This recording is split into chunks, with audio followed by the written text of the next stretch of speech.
What happens when animals collide with planes and trains? Birds meet engines, deer crash into trains. 20 dramatic moments with a number of 13,000 collisions each year in the US reveal the secrets of nature. Ready to discover the shocking truth?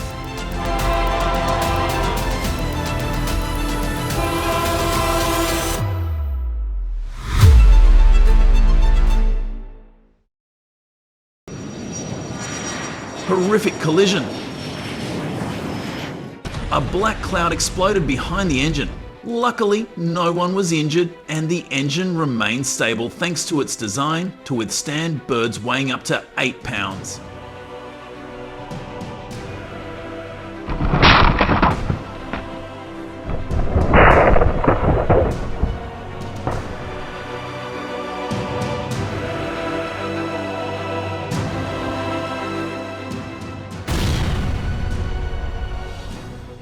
But the incident has raised alarm bells for the aviation industry. With 13,000 bird strikes each year in the US, the risk is always lurking.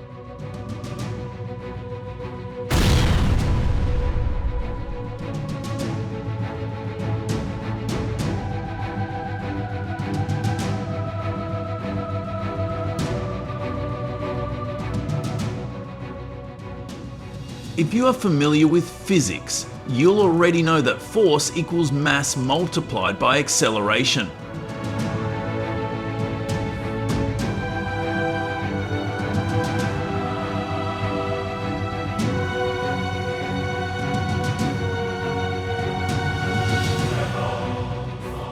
The less force there is, the smaller the likelihood of damage occurring.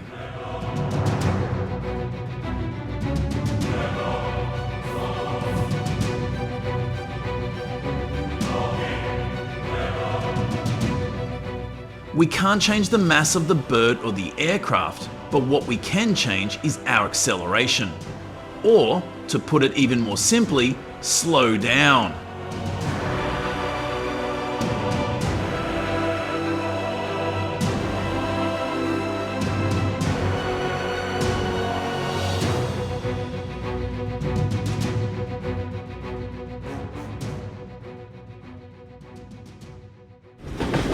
You would think that after all these years on Earth, animals would learn to avoid things like this.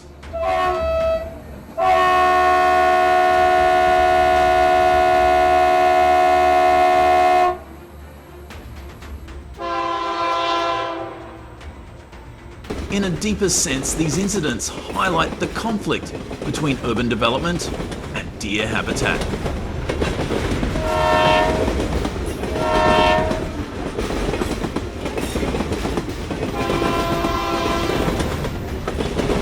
They instinctively crossed the tracks in search of food or mates, unaware of the vehicles moving.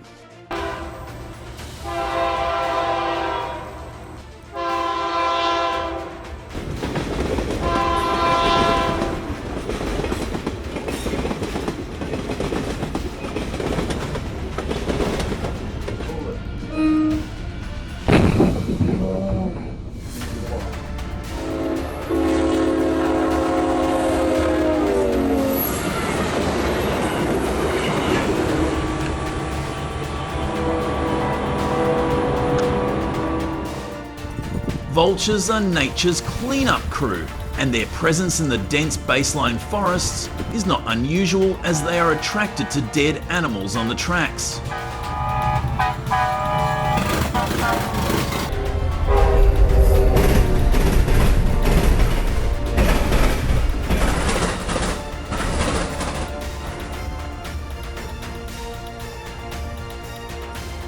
Train drivers should be on the lookout for flocks of vultures circling overhead, signaling that animals may cross the tracks.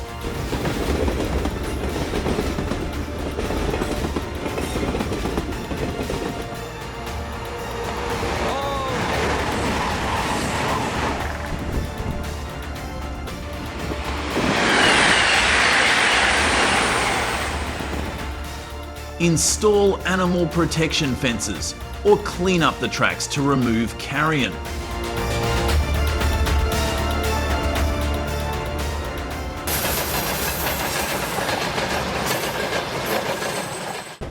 In September 2018, a herd of wild kangaroos ran afoul of the Garrett 6029 steam locomotive near Bungendore, Australia, racing alongside the train through a vast paddock.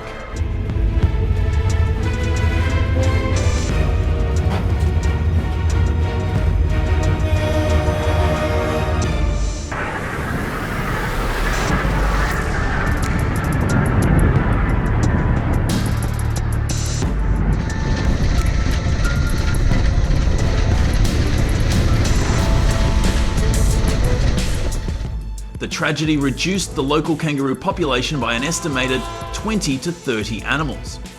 Already concerned, authorities are now pushing for protective fencing and speed limits to prevent such incidents.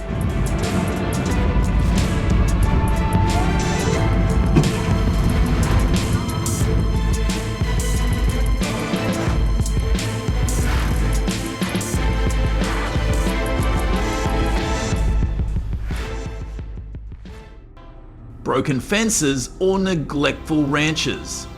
Raising livestock near railroad tracks is a recipe for disaster, with livestock standing no chance against an armoured train.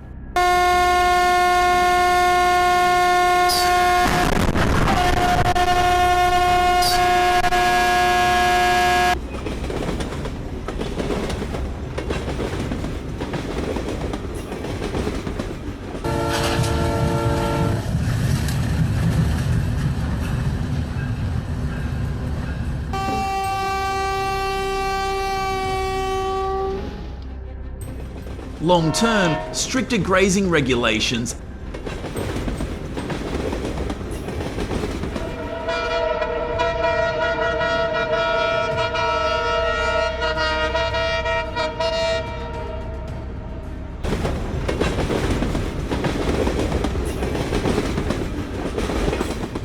When it comes to animals, we can say that they are innocent because they do not know the rules and regulations and are not aware of the dangers of trains.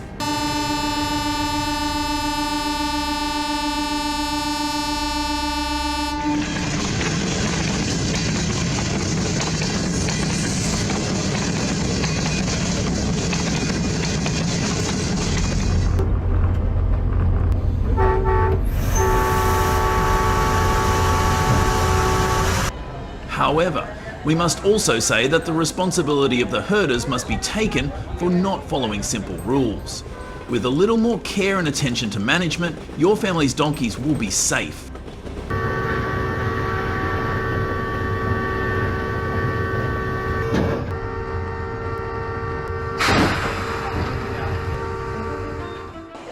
A train has driven through a herd of sheep in southern Germany, knocking down 50 of the animals.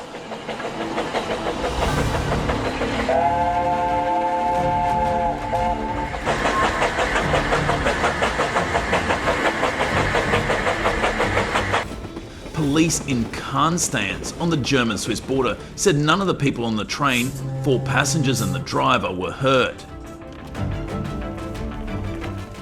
The accident happened near Singing on Wednesday at 4:40 a.m. Do you have a better solution? Because I don't want this to happen again.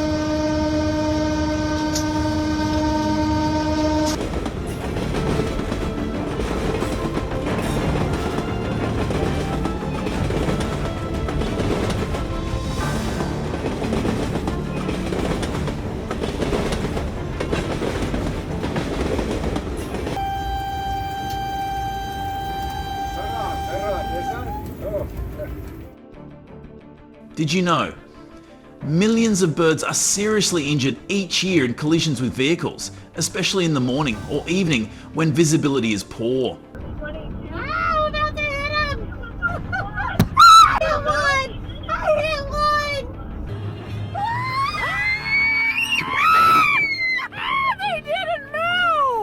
I hit a bird when it was still dark and I didn't have time to react, one driver said.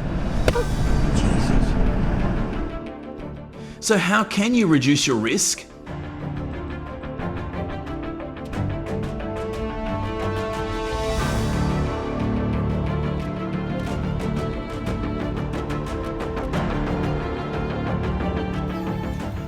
watch? For flocks of birds flying low or perched near the road. Use your headlights properly to improve your visibility. Or if you ride a motorbike, wear a helmet with a visor for protection.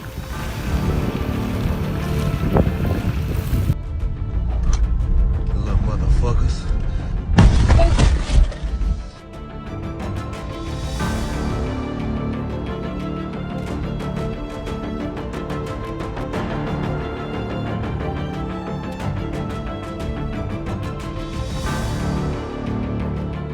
Simi Valley Highway crash leaves mountain lion critically injured.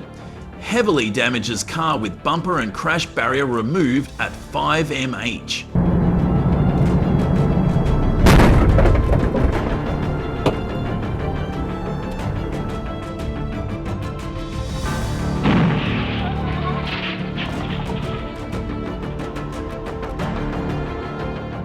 Unsafe vehicle modifications increase damage, raise wildlife concerns, and maintain standard safety features.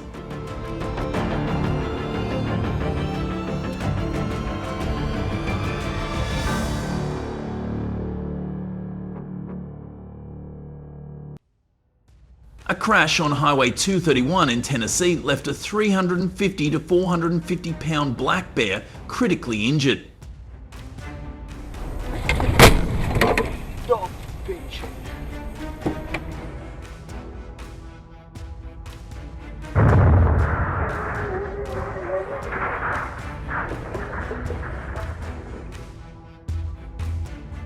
According to TWRA, the incident is rare in Middle Tennessee where white deer crashes are more common.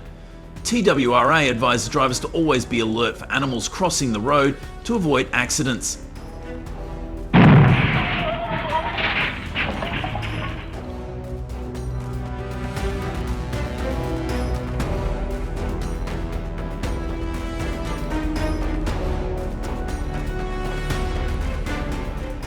Black bears move quickly, so drivers should focus on driving, not using their phones, and always be aware of their surroundings.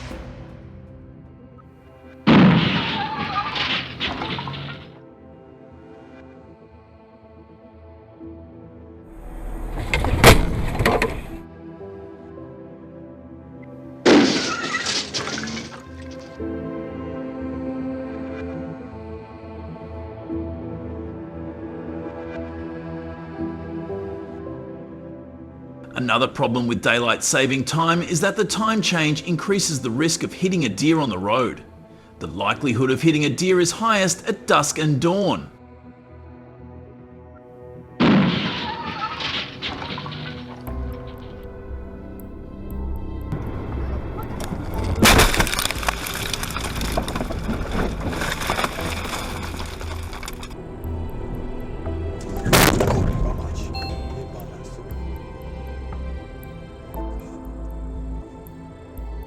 Deer cause more than 1 million motor vehicle crashes in the United States each year, resulting in over $1 billion, 0 cents, in property damage and approximately 29,000 serious injuries.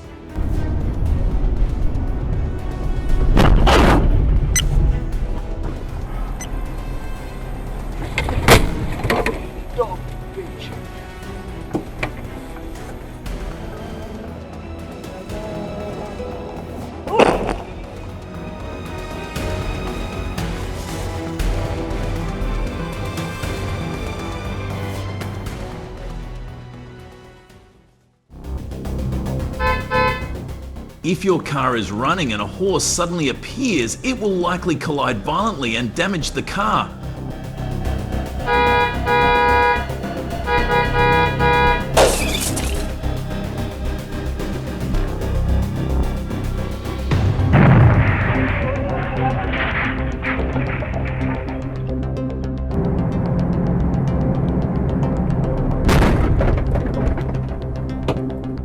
Hundreds of horses die each year, threatening drivers.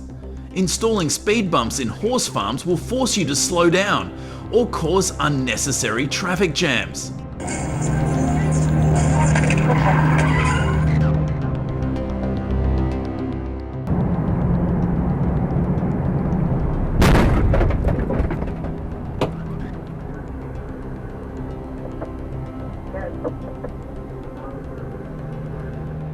In my opinion, speed bumps help reduce risks, but if placed incorrectly, they can create new dangers.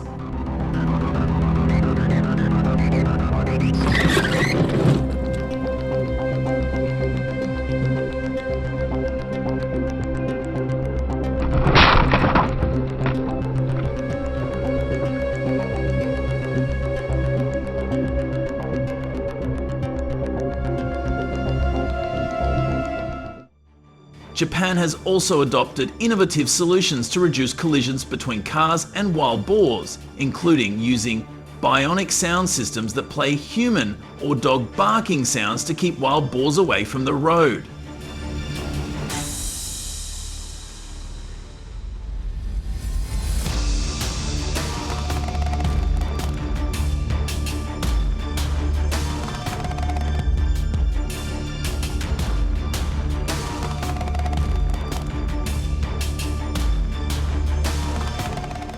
In addition, special reflectors are installed on the road which activate when wild boars are approaching, warning drivers in time.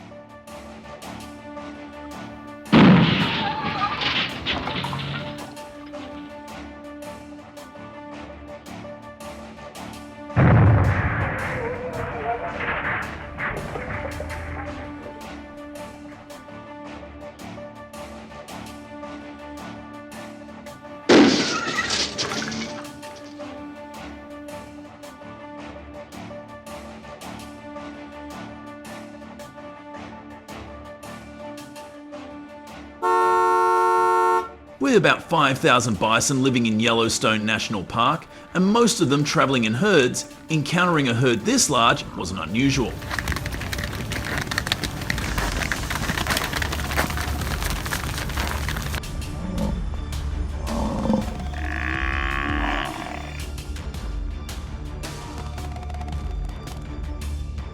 However, knowing that wasn't going to help when encountering about 40 charging bison.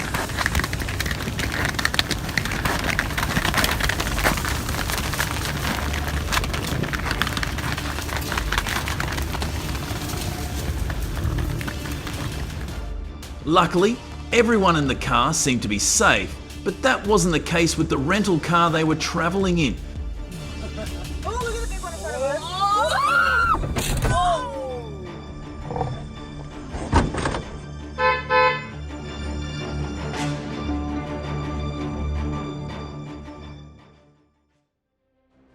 The idea that only moose get hurt anyway is completely wrong. A secondary accident can happen when a driver tries to avoid the initial accident by swerving and then collides with another vehicle or object.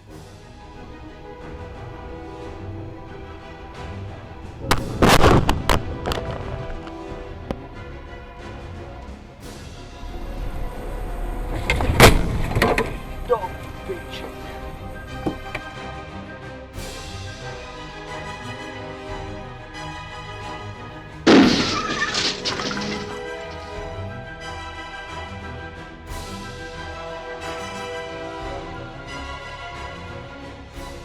So drive slowly enough that you have time to react without having to swerve. What do you think of this solution? If you agree, comment number 1.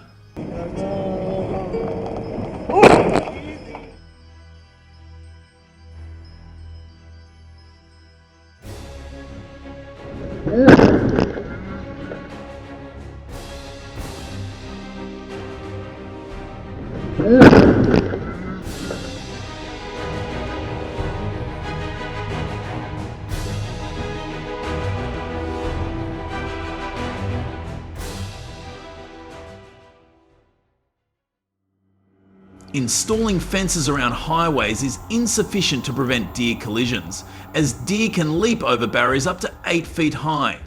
Are fences truly effective?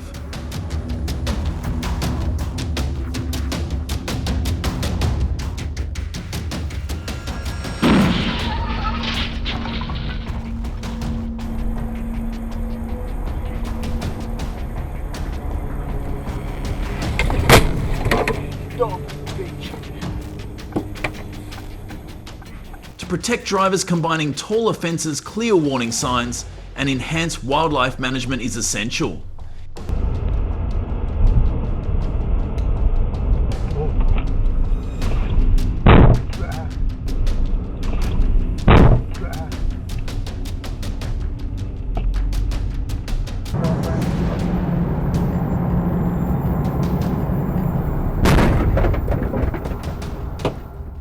Inadequate oversight by authorities exacerbates risks, necessitating comprehensive solutions.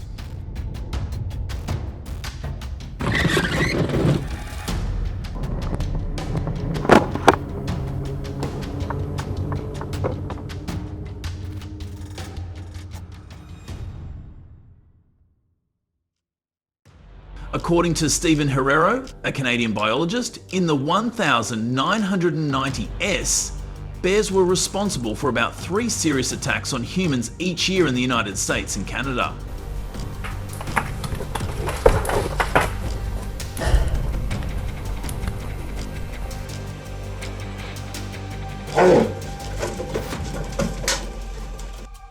So electric fences, if not properly managed, can increase the risk of attacks.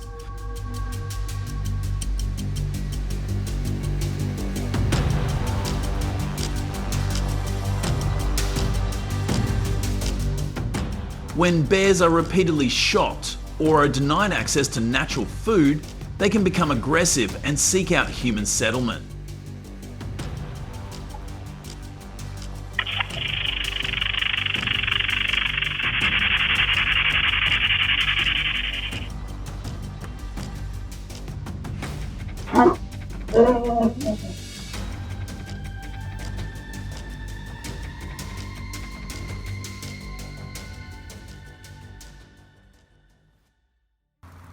The world is reeling from the little-known fact that goats are now the top meat producers in the world.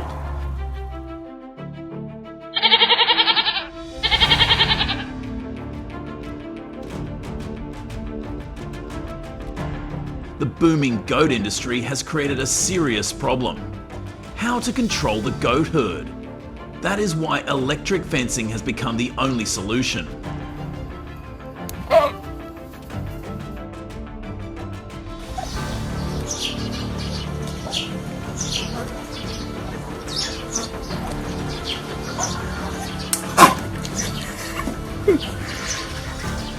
But if you do not check your fence at least twice a month and risk using a poor quality fence, you will pay a heavy price.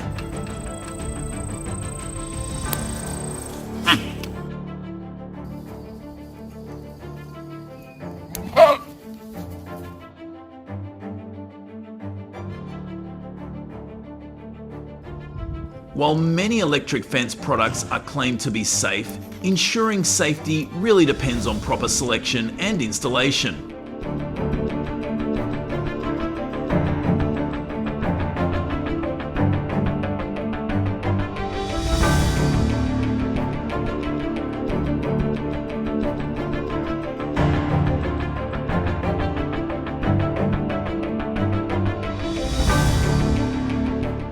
Some general guidelines include that the AC voltage should not exceed 1000 V. But why not use solid concrete fencing?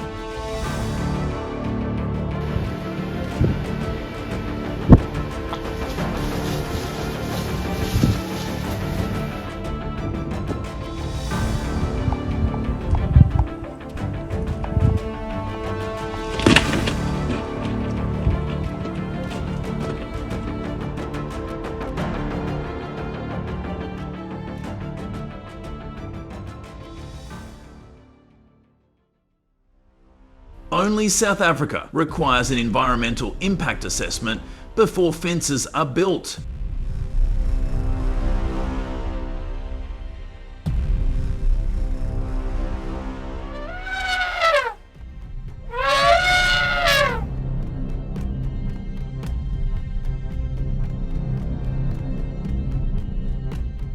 In many countries such as Kenya, Tanzania and Bhutan, fences are often installed haphazardly without clear planning, leading to negative impacts on elephant migration routes.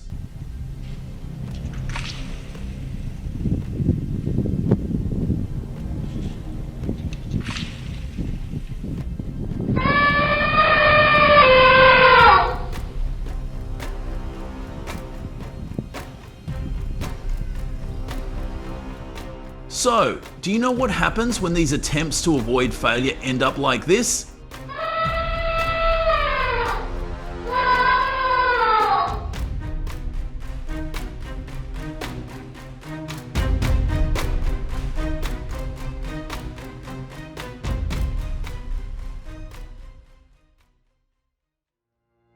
The fear of blackouts comes not just from unexpected interruptions, but also from the helplessness of squirrels, tiny pests that roam the dark in search of food, accidentally causing short circuits on America's power grid.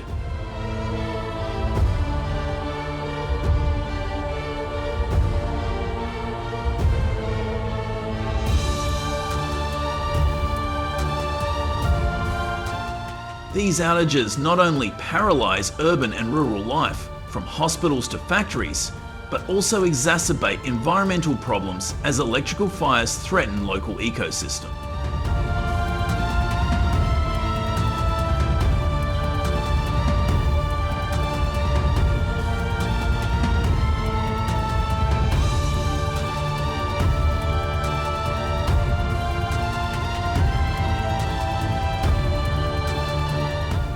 Wire raccoons are a threat to California's power grid. They often move around at night to take advantage of cooler air, which helps regulate their body temperature and avoid overheating.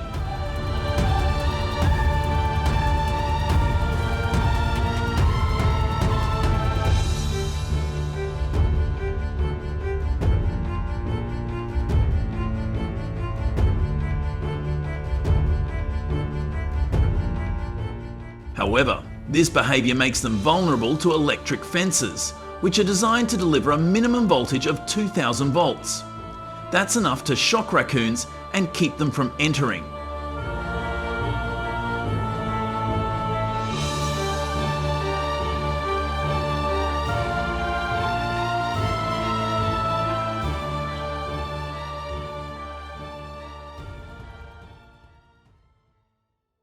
In my opinion, it is better to provide comfortable space for cows to rest, eat and milk in a controlled environment, protecting them from harsh weather elements, instead of using electric fences, which make grazing dairy cows stressful.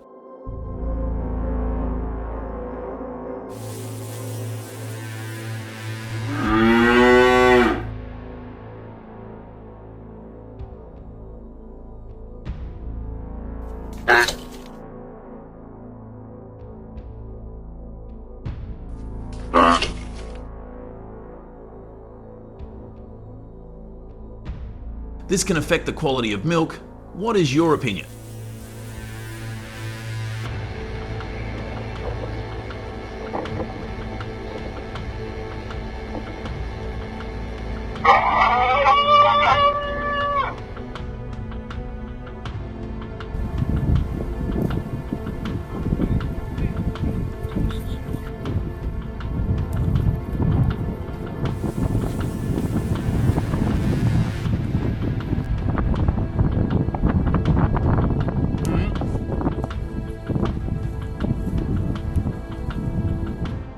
Are these electric fences really just to keep livestock out? Or are they hiding a dark secret that could destroy an entire ecosystem?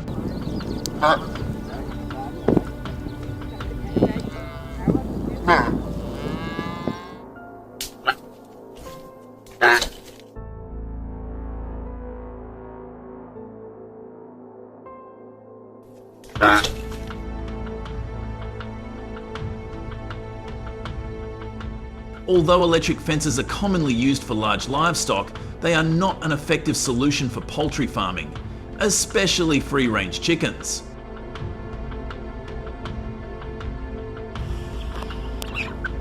Oh.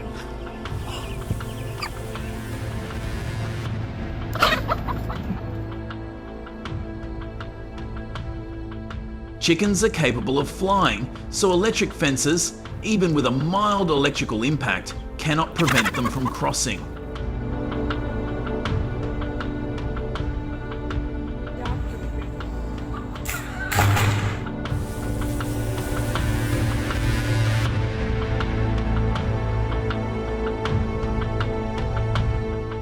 Wire fencing is a popular method because plastic and wire mesh are used to enclose the livestock area.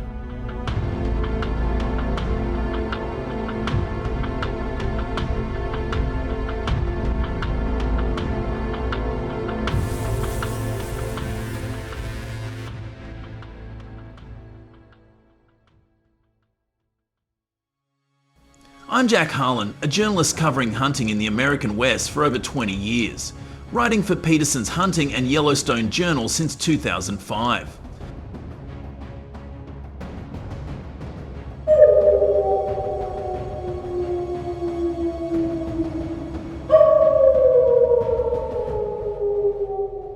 I've seen the coyote crisis unfold. Real stories from Montana's area of control to social media backlash changing lives.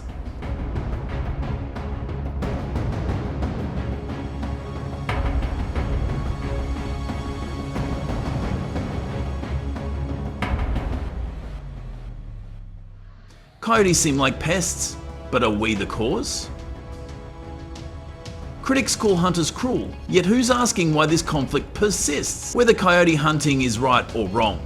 Let's see what happens next.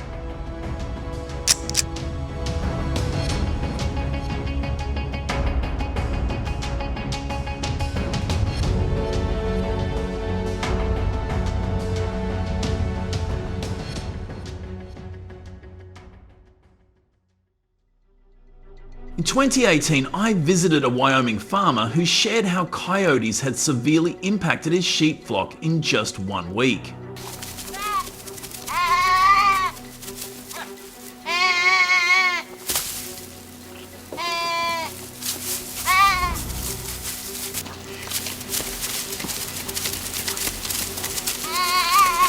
Coyotes have been a persistent problem since the Dust Bowl of the 1930s, when dust storms weakened livestock, making them easy targets.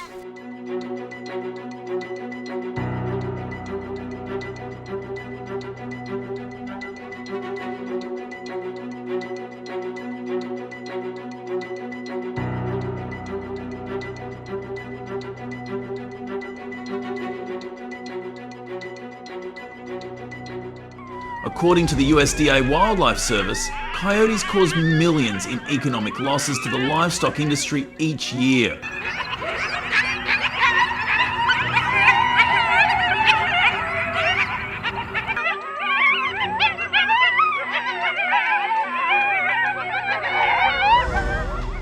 However, they also play a role in controlling rodent populations, indirectly protecting crops from pests like voles.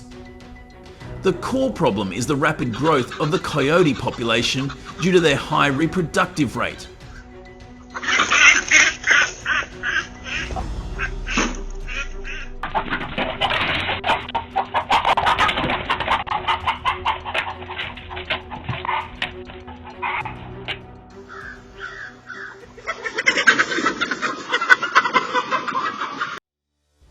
One of the standout methods I witnessed was aerial control, an approach that dates back to the 1930s and is still used today.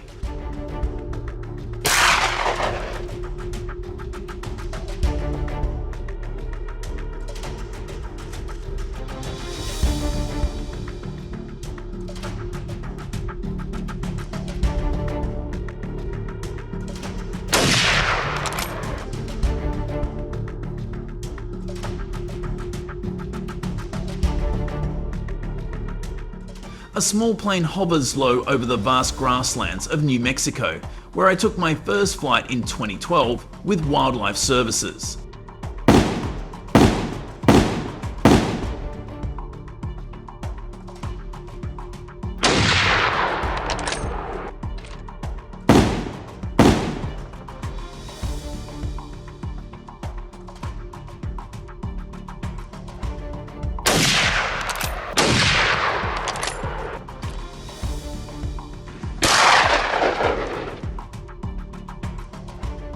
The plane flies low to the ground to observe and intervene with a moving herd of coyotes, using its wide field of vision to access difficult terrain.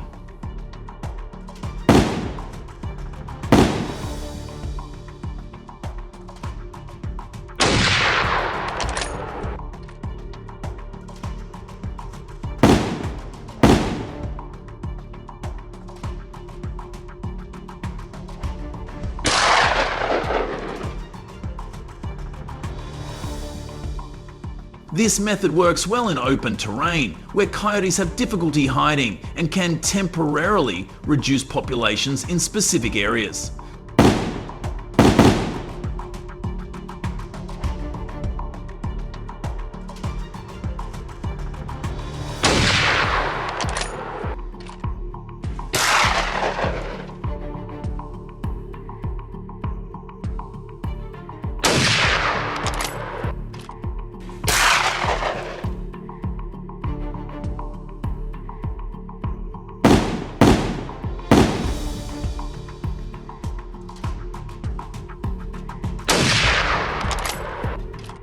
However, the challenge lies in the coyote's adaptability, learning to avoid them by hiding in bushes or rough terrain, which complicates coyote hunting.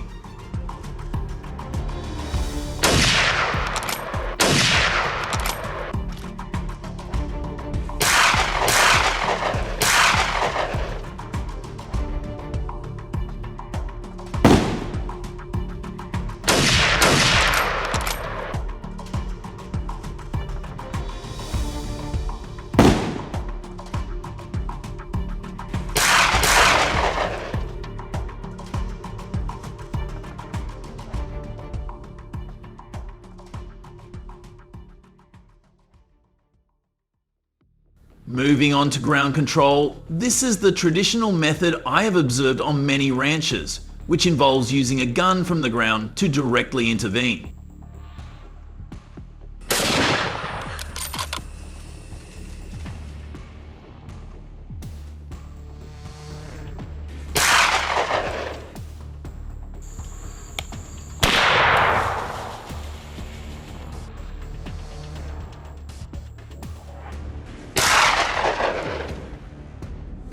Hunters use rabbit calls to attract coyotes within 50 to 100 yards, pique their curiosity.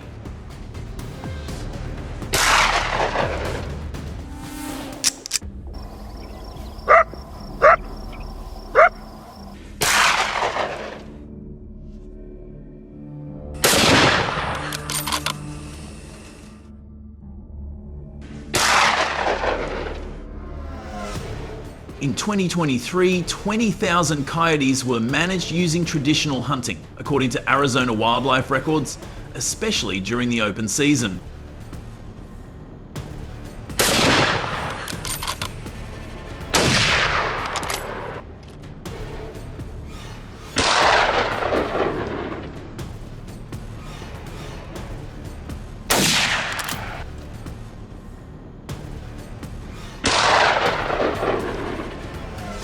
The hunter missed once, the wind changed direction, and the coyote was gone in seconds.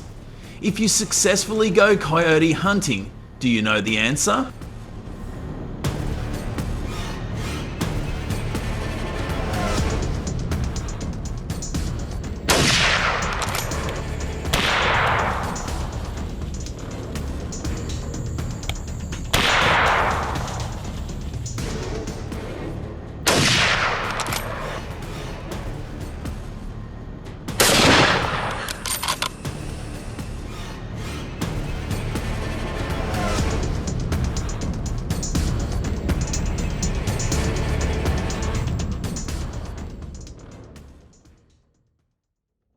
Trapping is another approach I have followed since 2010 in Illinois, focusing on the use of wire or wire traps for passive coyote control.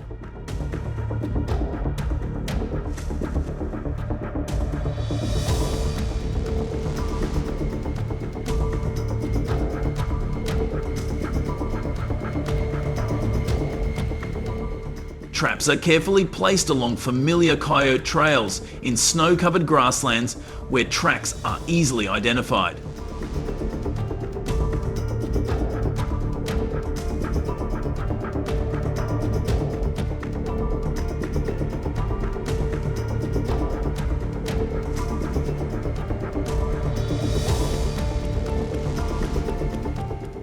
This method is most effective in the winter months of November through March, when food is scarce and coyotes travel farther, reducing their vigilance.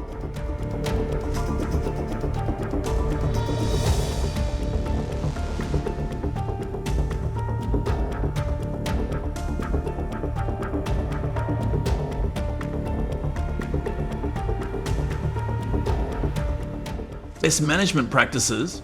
BMPs recommend the use of scientifically researched traps to ensure selectivity and humanness.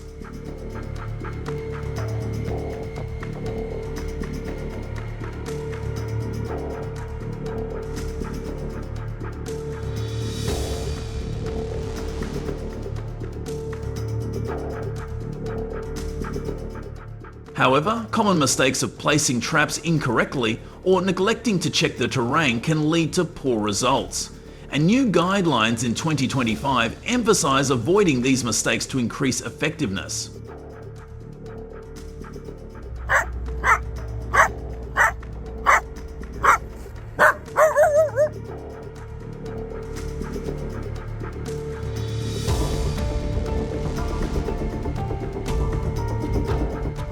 Trapping requires knowledge of coyote behaviour, which avoids human areas in the summer while caring for the next generation.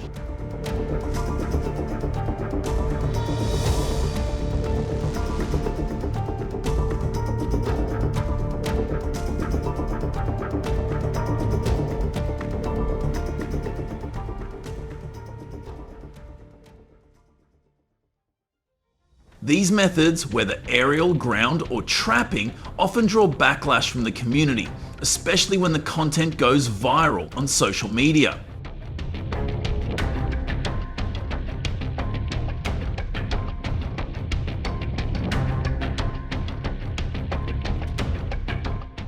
I noted a case in 2019 in Osage County, where a coyote control video led to criticism from organisations like the Humane Society, which said it was inhumane.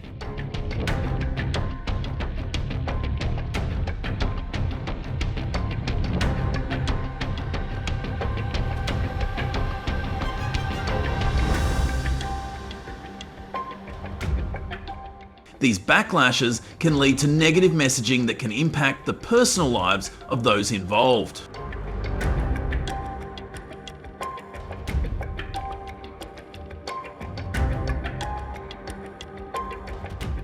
The problem is that social media can magnify events, making images misleading, and highlighting the importance of being aware of how information is shared.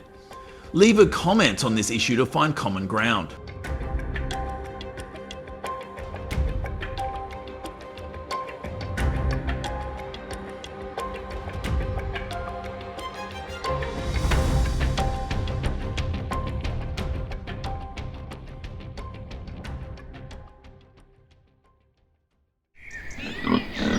In the heart of Bordeaux, France, where vineyards produce wines renowned worldwide, a silent danger lurks.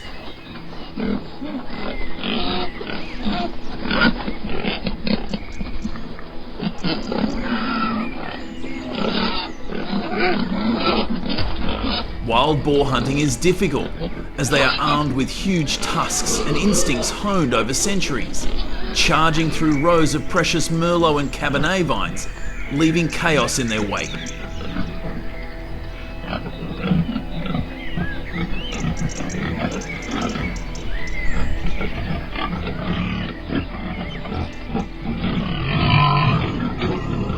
France's National Hunting and Wildlife Service estimates that more than 1.5 million wild boars are roaming the country, with each sow birthing up to 12 piglets annually, causing farmers to lose up to $34 million 0 cents in crops just in Nouvelle-Aquitaine.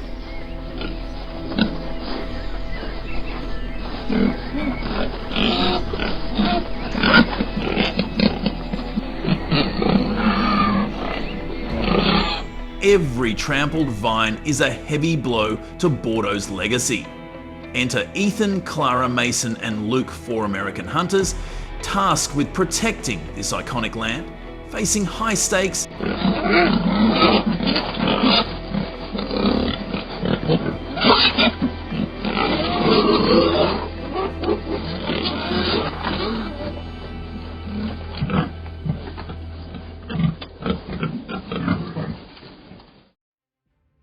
Before dawn, Ethan's team gathered at a Bordeaux lodge, the air filled with anticipation.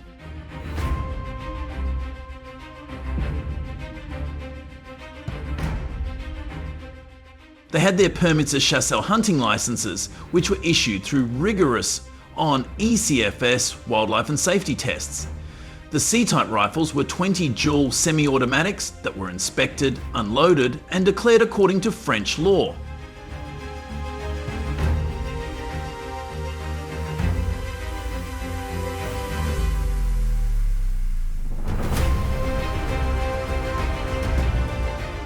Orange reflective vests were worn and mandatory insurance papers were checked. The hounds were prepared to track down wild boar.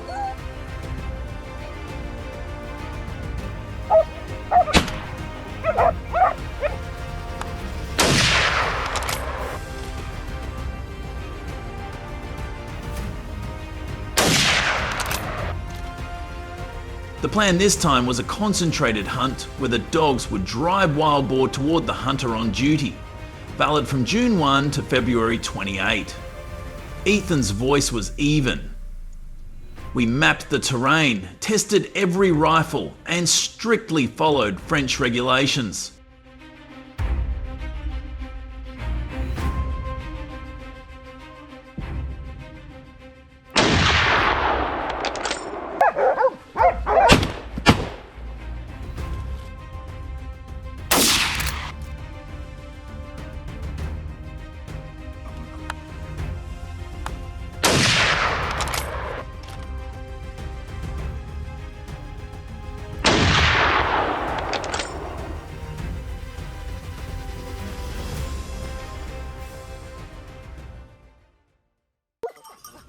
As light enveloped the Saint-Emilion vineyard, the team moved.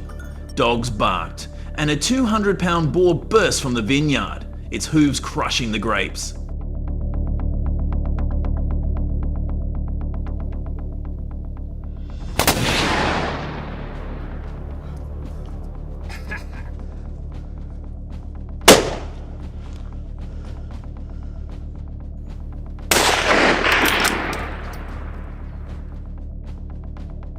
Ethan stood guard on a hillside, his rifle aimed at him.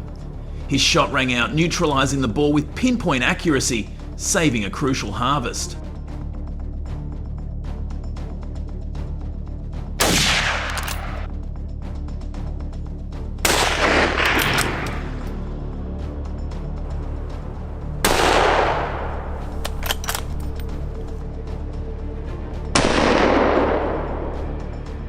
Another boar burst through the trees, its massive frame a menace. Clara, breathing hard, chased it down and stopped it with a clean shot. The vineyard was filled with tension, this boar hunt a race to save Bordeaux's lifeblood.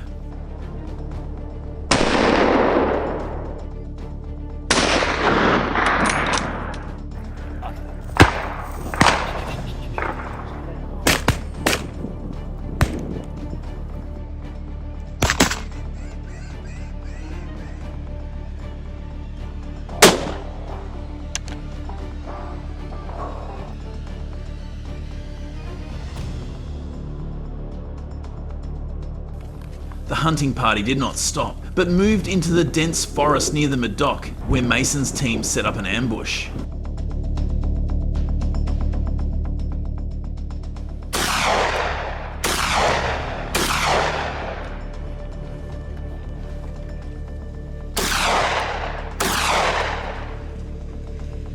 Hiding in a hidden spot, Mason kept his rifle loaded until the right moment came, by safety regulations.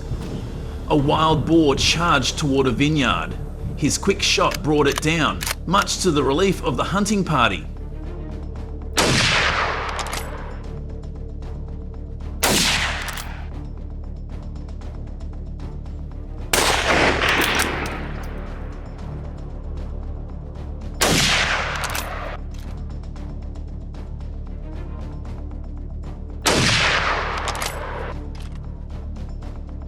Luke, who had been lurking nearby, spotted a wild boar feeding.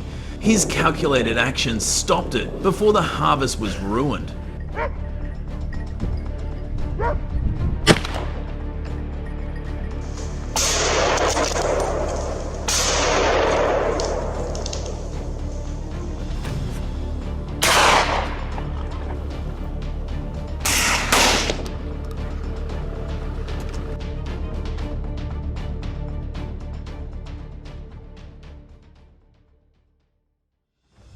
But every boar hunt has its challenges. In the open fields of Pomerol, Clara's boar hunting team responds to a farmer's desperate call for help.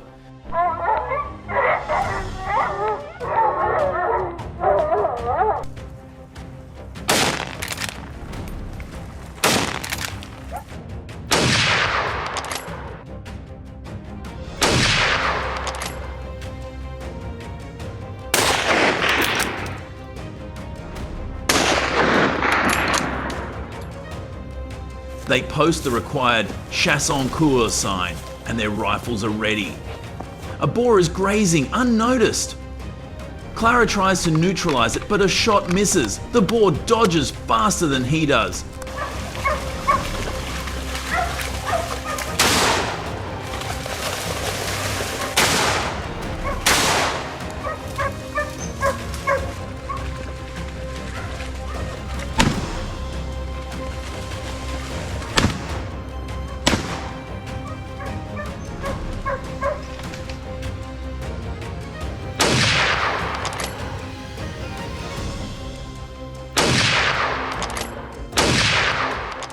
Luke aims at another boar crossing the grass, but the rough terrain distracts him and he misses by inches, following ONCFS regulations and avoiding nearby houses.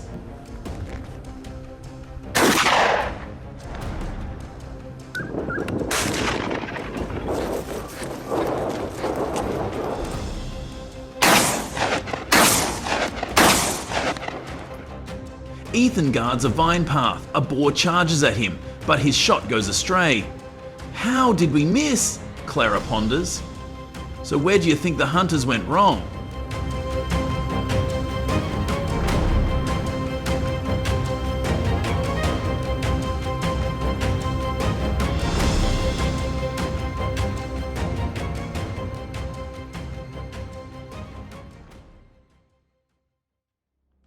For every failed hunt, a hunting dog is the perfect choice. On boar hunts in Bordeaux, trained hunting dogs are allies who offer distinct advantages while still adhering to French policies.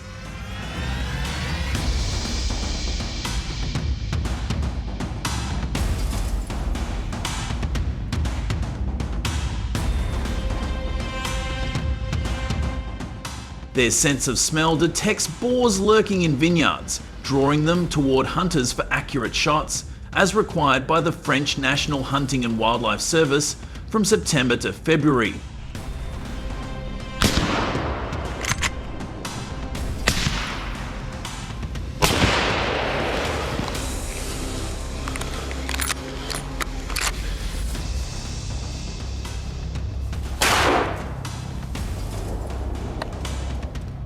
The dog's agility outweighs the boar's erratic movements. Under ONCFS regulations, dogs must wear bells for tracking and observation, ensuring safety, and hunters must have liability insurance to cover potential incidents.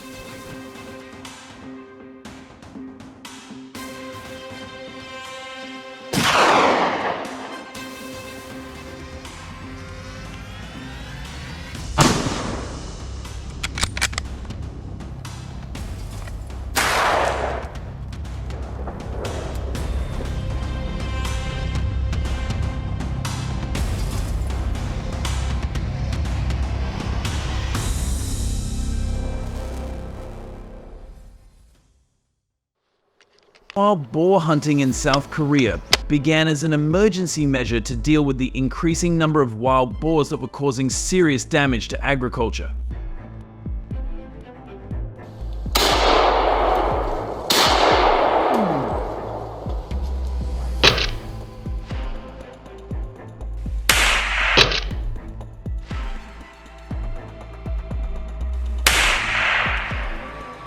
The story behind these hunts is closely linked to protecting crops and people's livelihoods.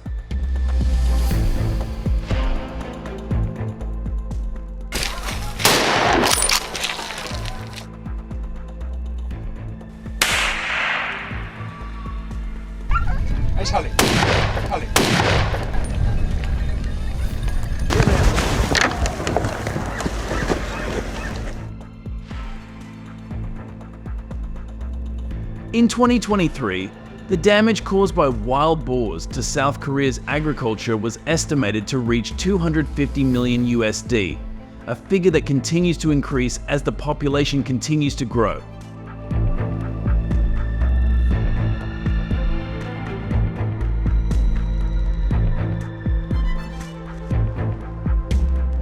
Wild boars are highly destructive, especially during the breeding season when they forage across fields and croplands. This reduces crop yield and quality.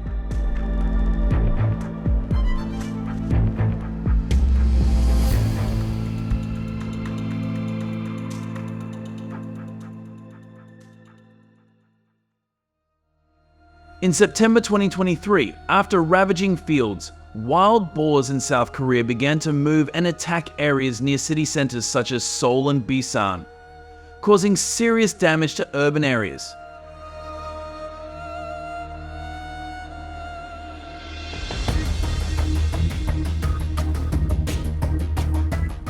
They destroyed gardens, parks, and public areas, causing businesses to stagnate.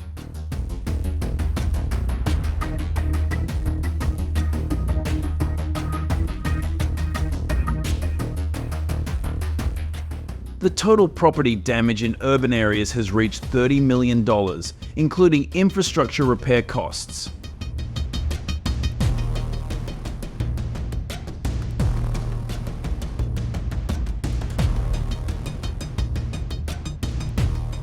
In response, the Korean government has organized many wild boar hunting activities to control the number, but incidents of wild boar attacks on hunters have tended to increase.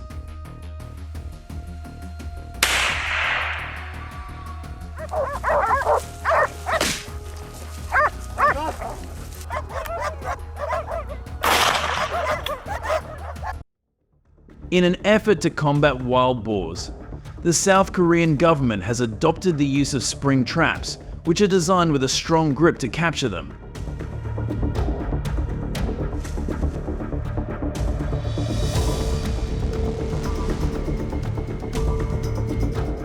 Spring traps are installed in mountainous areas and rural border areas where wild boars are common to avoid harming humans.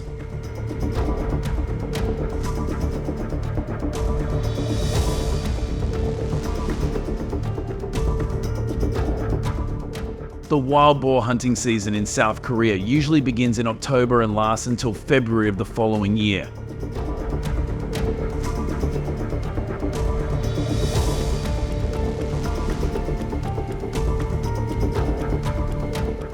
With the goal of controlling millions of wild boars, the total number of spring traps set across the country is estimated to be up to 500,000.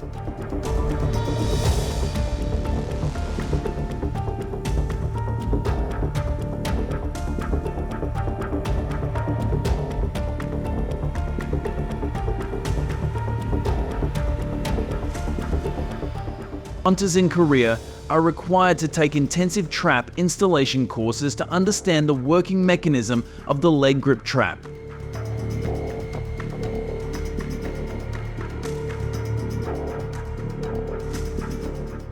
This type of trap is designed with a special mechanism. When the wild boar is caught in the trap and tries to escape, the force of the trap will automatically increase, making it impossible for them to escape.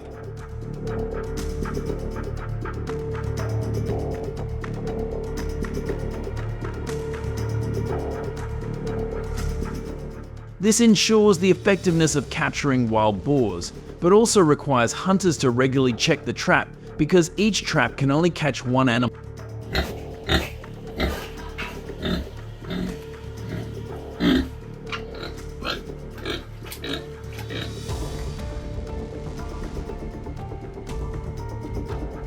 The hunter's caution and patience become key factors, as each check is a time for them to prepare for the next hunt.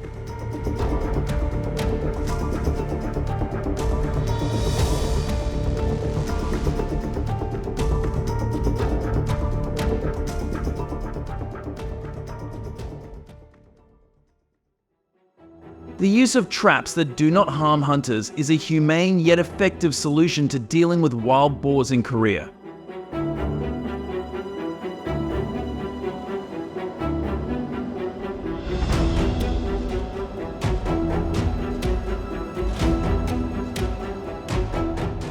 This method has proven to be highly effective, with the number of wild boars in areas such as Gyeonggi and Chungcheong provinces decreasing from around 8,000 to less than 2,500 in just 1 year.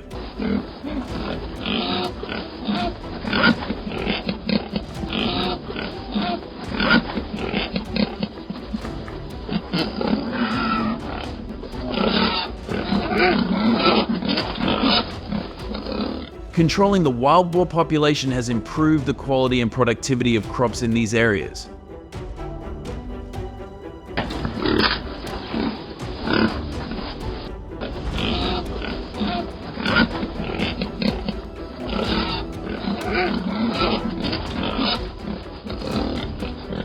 The living standards and income of local residents have also improved significantly, with average incomes increasing by around 15% due to reduced crop damage and lower costs for crop protection.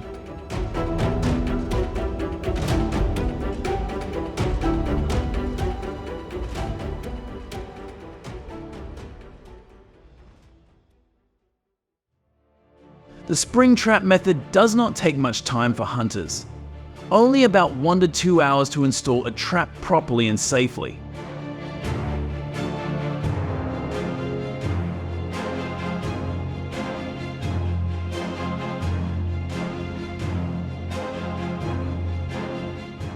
Hunters need to check the trap at least 2 to 3 times a day to ensure that the trap is still working effectively and no wild boars are left behind.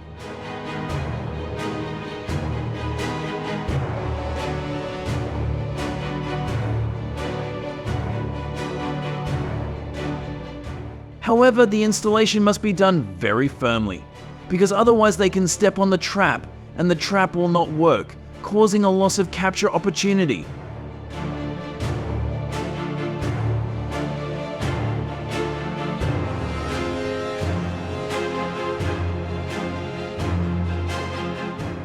The Korean government has introduced preferential policies for hunters, including a reward of up to $200 for every 10 wild boars captured.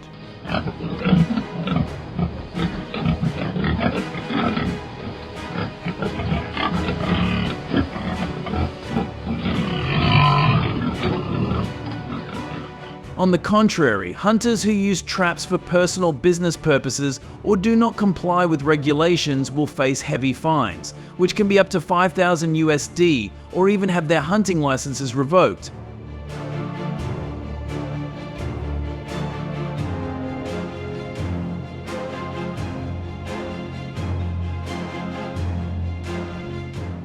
After catching wild boars, hunters must report the specific number to the Korean government to record their achievements and ensure compliance with regulations.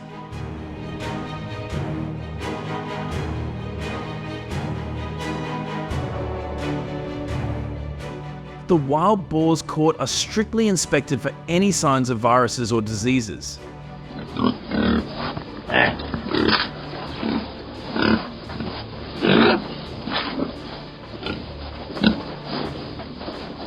If a virus is detected, the pigs are specially treated and cannot be consumed to protect the health of the Korean people.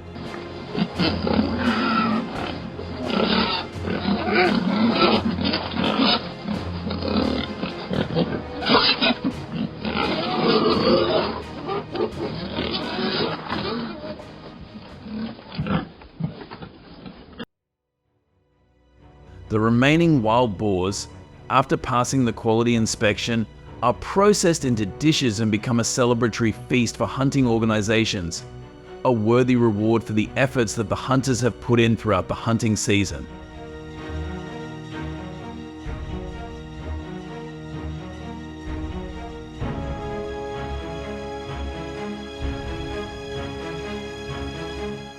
This not only motivates the hunters, but also helps to promote community cohesion through joint activities.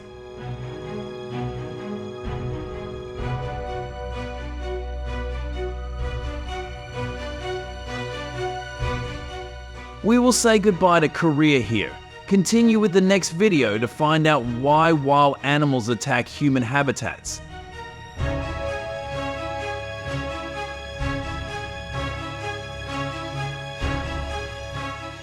Don't forget to comment number 1 to express your agreement with trapping wild boars. Subscribe to the channel to show that you are a person interested in hunting.